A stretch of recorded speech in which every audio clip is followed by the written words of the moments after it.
Hello everyone, welcome to Katharine's Creatures. This is episode 43, and this is a series where we get to kind of touch base and discuss various mythological beasts, beings, and the like, pulled from lore worldwide.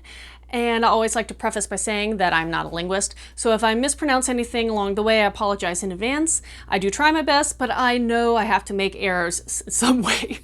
With that said, today we're actually going to go and talk about an entity called Mami Wata. Sometimes she's also referred to or has other names depending on the region of Africa, and sometimes referred to as La Siren or Sirene. I don't know the pronunciation of that one, so please fact check that.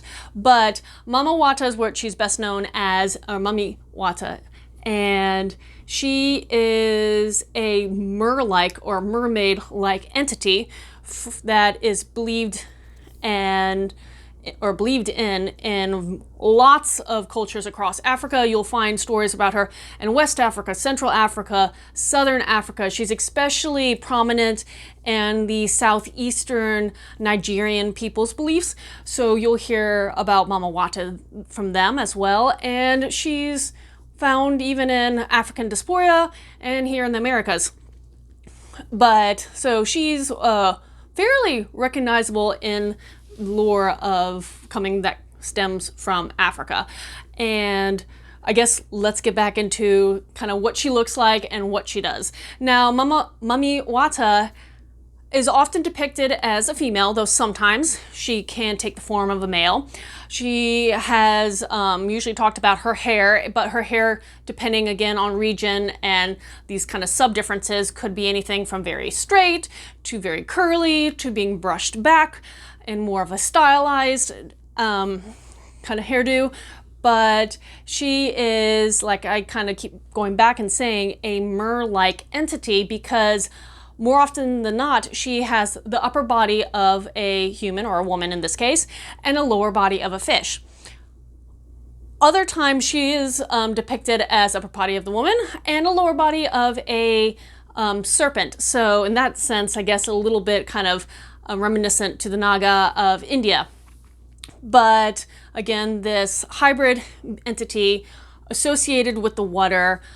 She likes to collect different kind of items or baubles, including mirrors and combs and watches and things like that, and really enjoys those items and is often depicted holding those items. Other depictions of her, you'll see her walking around or standing with a large serpent deity that usually drapes around her, coils around her, in kind of different sculptures and again, artwork representation of Mami Wata. And going into kind of the folklore, what she's about, parallels a lot with other kind of aquatic entities where she will abduct swimmers and or boaters and take them to another realm. Now, sometimes the other realm may be associated with something that's subaquatic or under the water. Other times it may be a totally different realm of existence like the spirit realm. But she will take these people with her and eventually, more often than not, will return them. And when these people are returned, they are often described as more attractive than they were when they left. They have an increase of wealth for whatever reason. They have a better temperament. They come off as very easygoing. So they get a lot of benefits being kind of abducted by Mami Wata for whatever time frame that is. Other stories, again, remind me a little bit, I guess a little bit more like the Selkies of Ireland, where humans, men usually, will try to capture Mami Wata and hold certain kind of ransoms to get benefits.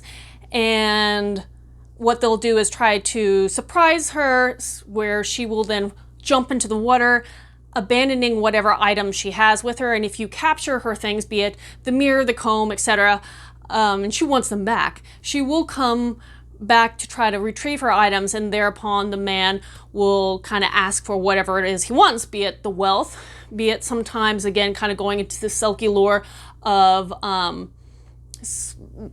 sexual favors. But the deal is, with this case, is that the man's supposed to give back the item where after he receives, be it the wealth or whatnot. And if the man decides not to, for whatever reason, and kind of not fulfill, or my mind's kind of off today, but chooses to or refuses to do his side of the bargain and give back again the comb, the bauble, whatever it is, ill fortune will befall upon him, and then from there forward, bad things happen until he gives back the items, freeing Mami Wata, allowing her to return to her water abode.